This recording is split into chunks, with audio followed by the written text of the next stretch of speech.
ప్రేమ అనేది మాటల్లో కాదు, మనసులో ఉంటుంది. ఈరోజు సోషల్ మీడియాలో వైరల్ అవుతున్న ఒక చిన్న కోతి కథ మనసుని బాగా కదిలిస్తుంది. ఒక చిన్న బొమ్మను పట్టుకొని దాంట్లోనే ఆ తల్లిని చూసుకుంటూ అది అటు ఇటు పరిగెడుతుంటే ఆ వీడియో చూసిన కోట్లాది మంది కూడా చాలా భావోద్వేగానికి గురవుతున్నారు. అసలు ఆ కథ ఏంటి, ఆ బొమ్మలో ఏముంది, దాని నుంచి మనుషులు నేర్చుకోవాల్సిన పాఠాలేంటి, డీటెయిల్గా వీడియోలో చూద్దాం.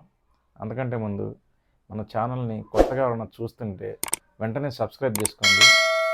అలాగే బెల్ సింబల్ని అయితే ఆల్లో పెట్టుకోండి. నేను ఏ వీడియో చేసినా కూడా మీకు ఇమీడియట్గా నోటిఫికేషన్ అయితే వచ్చేస్తుంది. సో ఆలస్యం లేకుండా వీడియో అయితే స్టార్ట్ చేసేద్దాం. ఈ చిన్న కోతి పేరు పంచ్. ఇది ఇచికవా సిటీ జూలో జన్మించింది. ఇది జపాన్లో ఉంది. పుట్టిన కొద్ది రోజుల్లోనే దాని తల్లి దాని దగ్గరికి కూడా రానివ్వట్లేదు. తల్లి ఒళ్ళో లేని పిల్లాడు ఈ ప్రపంచంలోనే అత్యంత ఒంటరి జీవి. ఆ కోతి పిల్లకి తల్లి ప్రేమ చాలా అవసరం. ఆ తల్లి తన దగ్గర ఉండకపోవడంతో ఒంటరితనంతో చాలా బాధపడింది. అదొక మూలన కూర్చొని దానిలో అదే బాధపడుతూ అటు ఇటు చూస్తూ ఎవరు తన తోటి స్నేహితులు కూడా దాన్ని దగ్గరికి రానివ్వాలి. అలాంటి టైంలో ఈ జూ సిబ్బంది దాన్ని గమనించారు. వాళ్ళు ఒక చిన్న సాఫ్ట్ టాయ్, ఒక మంకీ సాఫ్ట్ టాయ్ని దానికైతే ఇచ్చారు. ఆ రోజు నుంచి ఆ బొమ్మే దానికి ప్రపంచం అయిపోయింది. ఆ రోజు నుంచి కూడా ఆ బొమ్మను పట్టుకొని తిరగటం, దాని దగ్గరే పడుకోవటం, దాన్ని భుజాన్పై వేసుకొని ఆడుకోవటం. సో మొత్తం ఆ బొమ్మే దానికి వేరే ప్రపంచం ఏం లేదు. ఈ విజువల్స్ అనేవి కూడా సోషల్ మీడియాలో బాగా వైరల్ అయ్యాయి. అది బొమ్మ కాదు, వాళ్ళ అమ్మ జ్ఞాపకం. మనకు అనిపించవచ్చు అది చిన్న జంతువే కదా అని, కానీ ఒక్కసారి ఆలోచించండి. జంతువులకి ఫీలింగ్స్ ఉంటాయి కదా, అవి కూడా మనలాగే బాధపడతాయి, మనలాగే ఆనందపడతాయి. సో వాటికి కూడా కొన్ని ఫీలింగ్స్ అనేది ఉంటాయి. ప్రేమ అనేది జాతిని చూడదు, మనసును మాత్రమే చూస్తుంది. ఆ చిన్న కోతి ఆ బొమ్మలోనే తన తల్లిని చూసుకుంది. నిజమైన తల్లి కాకపోయినా కూడా ఆ బొమ్మ దానికి చాలా ధైర్యాన్ని ఇచ్చింది. ఇది మనుషులకు కూడా వర్తిస్తుంది కదా.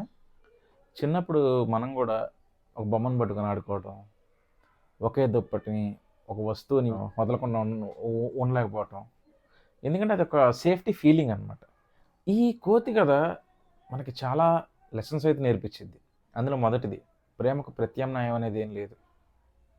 డబ్బు లేకపోయినా మనం జీవించవచ్చు, కానీ ప్రేమ లేకపోతే జీరో.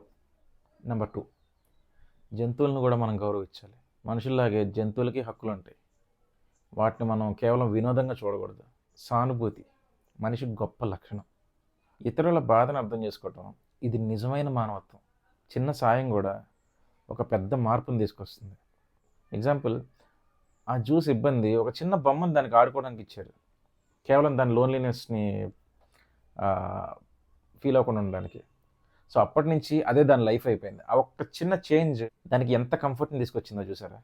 ఈ వీడియో మనకు ఒక క్వశ్చన్ ఇస్తుంది. నిజంగా మన చుట్టుపక్కల ఎవరన్నా ఒంటరితనంతో ఫీల్ అవుతున్నారా? మనం ఒక చిన్న మాట, ఒక చిన్న సాయం ఎవరి జీవితాన్నైనా మార్చగలదా? ప్రేమ ఇవ్వడానికి మనీ అవసరం లేదు, మనసు చాలు. ఈ చిన్న కోతి కథ మనకేం గుర్తు చేస్తుంది? మనిషిగా పుట్టడం గొప్ప కాదు, మానవత్వంతో జీవించడం గొప్ప. ఈ స్టోరీ చాలా చిన్నదే అవ్వచ్చు, కానీ దాని ఇంపాక్ట్ అనేది చాలా ఎక్కువగా ఉంది. ఆ కోతిని చూసినప్పుడు నిజంగా మనిషి పుట్టినోడు ఎవడైనా సరే బాధపడలేదు అంటే వాడికి మనిషిగా పుట్టే అర్హత లేదు. ఇలాంటి హార్ట్ టచింగ్ స్టోరీస్ మీకు ఇంకా కావాలంటే ఛానల్ అయితే సబ్స్క్రైబ్ చేసుకోండి.